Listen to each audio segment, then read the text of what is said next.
right, so this is going to be another movie review. This one's called The House on Carroll Street, 1988. Giving it 1 out of 5 stars. I hated this flick. Although I didn't have high expectations after reading the synopsis. I didn't know what to make out of We Live Again by reading the synopsis, but I could sort of get the gist of this. They want to turn attention away from communism in the U.S. and make it into a Nazi problem in the U.S., which never happened, of course. It's a neo-noir film directed by Peter Yates, starring Kelly McGillis. Very attractive, but the nudity is off screen. Jeff Daniels, Mandy Patinkin, I don't know who that is, and Jessica Tandy. Set in 1950s New York City, it follows a photojournalist for Life magazine who blacklisted after refusing to disclose names to a 1951 House Un-American Activities Committee. That's the problem. Okay. They tried to make a bad person into a good person. And the ending really irritated me. She stumbles upon a plot to smuggle Nazi war criminals in the United States. Yeah, right. Emily Crane, a picture editor for Life magazine, is fired after refusing to give names to a 1951 House Un-American Activities Committee. She then takes a part-time job as companion reader to an old lady. This is what these blacklisted people do. They try to hide in the shadows and take menial jobs. Like that crud who did Johnny Got His Gun. He started faking his name and submitting scripts for writers under different writer's name, that kind of thing. So you have to admire them for their ability to find work after getting blacklisted. But at the same time, they should have been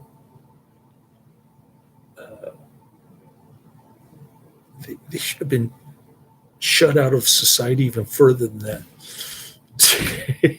One day she overhears the noisy argument in a neighbor's house. Outside, she eavesdrops through an open window. One of the occupants is the committee's main Senate prosecutor, Ray Salwin. Ray Salwin.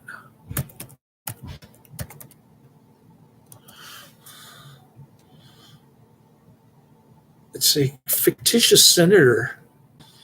Everything about this is fictitious. This senator never even existed. These Nazi people never existed. It's just a figment of somebody who got blacklisted. Probably had a grudge, and so they wanted to make this film. The elderly man he is talking to speaks only German. Ray Salwin.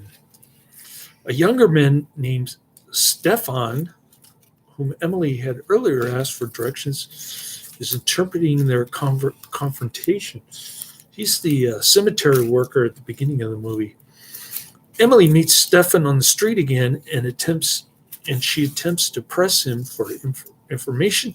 When he rebuffs her, she follows him to the cemetery where he demands to know why she is interested. They arrange to meet later at a bookshop, but they are accosted by 2 U.S. immigration agencies panicking Stefan. He and Emily escape their pursuit, but before Stefan can tell Emily more, he is murdered by a knife-wielding assassin. During the crime scene investigation, the police find a list of 4 names in Stefan's pocket, and Emily insists that they search the house where she overheard the argument. The police are skeptical of Emily's story, so she decides to search the house herself. The assassin reappears, but he is thwarted by FBI agent Cochran, who has been keeping an eye on Emily for several days. After the scuffle, the assassin flees, and Cochran takes Emily home, but not before she picks up a book with a woman's name and a date written inside the cover. Cochran and his partner Hackett deduce that the name is actually that of a ship, and they'll be arriving in the port of New York City the next day. Cochran and Emily observe the ship's arrival, but the intrigue grows when Cochran notes government officials present to receive some of the passengers. A lot of the dialogue is really bad in this one. I couldn't make sense out of it. Rather than take something about government official and they're not official or they are official, I don't know. I don't know what the heck this lady's talking about. Rather than take immediate action, they follow the passengers to a wedding reception where Emily recognizes the man who had the heated argument with Salwin. Only he now speaks fluent English, and he introduces himself as Tepperson, which is one of the names on the tombstones. Also one of the names on Stefan's list. Emily slips away. She eavesdrops on another conversation, and she learns that the group will be leaving on a train for Chicago the next evening. This time she's intercepted by bodyguards, and she's taken to a restaurant where Salwin is waiting to meet her. Salwin pours ketchup on the table, and he says something that doesn't make any sense. But none of this movie makes sense. Cochran, meanwhile, views a series of intelligence photographs featuring the men who are named on the list. They are all Nazi war criminals traveling under false names, being smuggled into the United States to participate in top-secret anti-Soviet scientific program. More Cold War nonsense. Salwin cryptically reveals as much to Emily, who returns home to find Cochran trying to disarm a bomb rigged to her kitchen stove. The FBI stooge doesn't know what he's doing. They escape Emily's apartment seconds before the bomb explodes. He's unable to disable it, so they just run out and it explodes. Very lame explosion through the window, I might add. And though Cochran is removed from the investigation, Emily goes to Grand Central Terminal to catch the party before their departure. Cochran disobeys orders, and he meets Emily at the station. The assassin makes another attempt on Emily, but is subdued by Cochran and Hackett. Outrunning Salwin's other henchmen, Emily is finally cornered by Salwin in the framework of the station's ceiling, where he makes one last attempt to convince her of the greater good of the smuggling operation.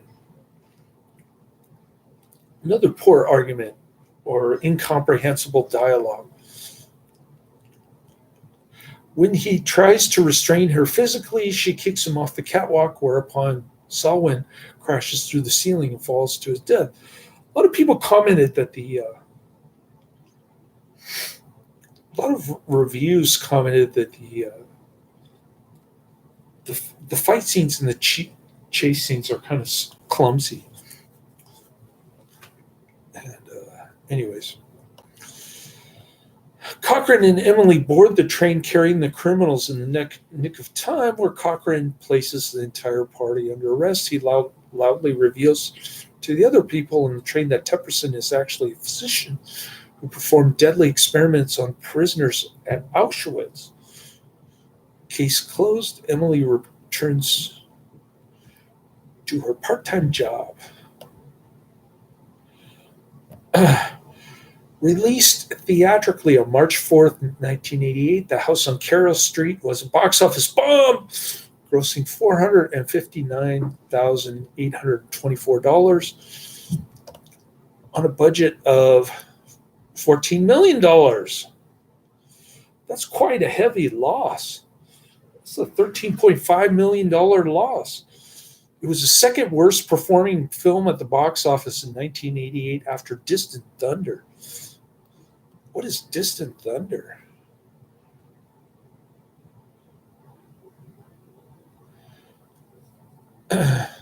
John Lithgow. The reception for the film was mixed. Roger Ebert, film critic of the Chicago Sun-Times, liked the film. Whatever Roger Ebert likes, we dislike on this channel, especially the acting. He wrote he liked the acting, especially, and he wrote, as thriller plots go, The House on Carroll Street is fairly old-fashioned, which is one of its merits. This is a movie where casting is important and works primarily because McGillis, like Ingrid Bergman in Notorious. Now that's a leap of let's see, what do you call that? False dichotomy.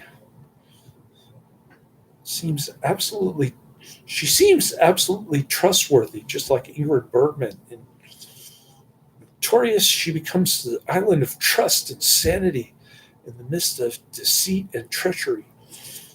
The movie advances slowly enough for us to figure it out along with McGillis, or sometimes ahead of her. And there's a nice, ironic double reverse in the fact that the government is following a good person who seems evil, and discovers evil who seem good. Evil people who seem good. Janet Maslin, film critic for the New York Times, gave the film a mixed review. Mr. Yates does his best to make The House on Carroll Street a stylish period thriller, but his more ambitious scenes get away from him. A chase through a bookstore is monotonously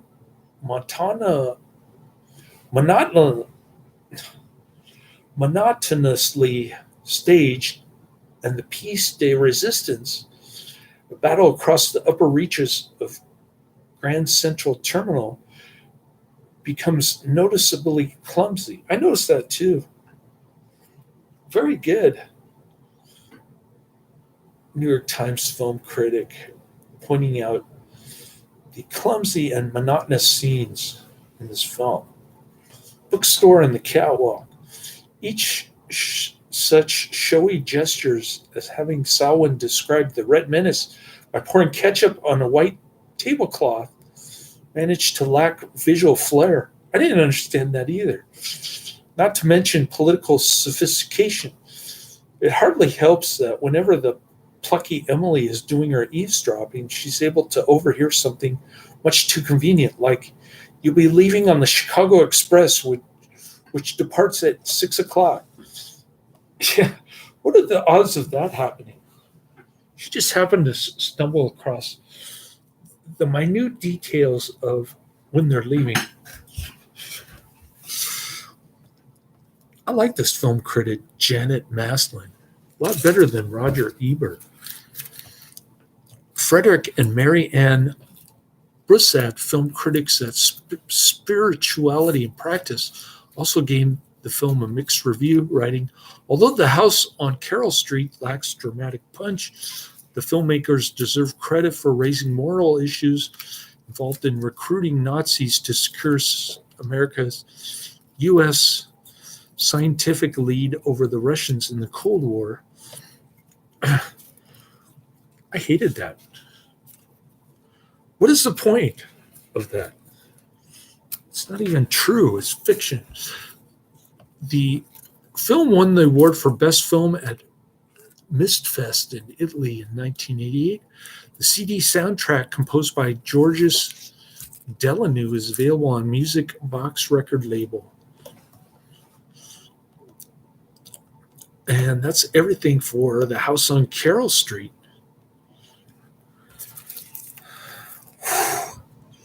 Their 15-minute review.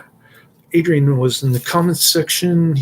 Every time I cough or sneeze, he asks me if I'm sick. Or if he hears a cough in the background, he asks if somebody has COVID.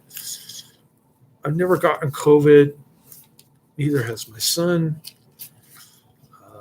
So I know COVID is a problem in Australia, especially with vaccinated people dying left and right, or people who got the COVID shots are dying left and right. Not from COVID, but from the COVID shots. Just like the lady upstairs died. And then her daughter didn't want to get the booster.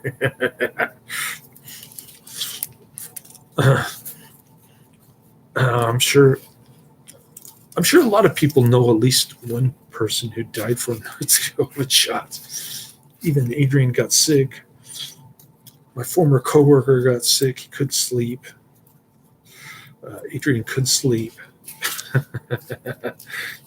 So, yeah, I'm not worried about getting sick. I got my Dayquil and my NyQuil just in case I do. And that helps me throughout the day. But I'm not sick. I'm perfectly fine. I'm not coughing and sneezing all day long, just occasional sneeze once a day. I'm not just had a random allergy attack there. So, anyways, Adrian mentioned Young Frankenstein. I've already seen that. I'm not going to watch it again. I didn't think it was as funny as my parents thought it was, but Marty Feldman looks kind of goofy with those eyeballs. Is it Marty Feldman? Yeah, Marty Feldman.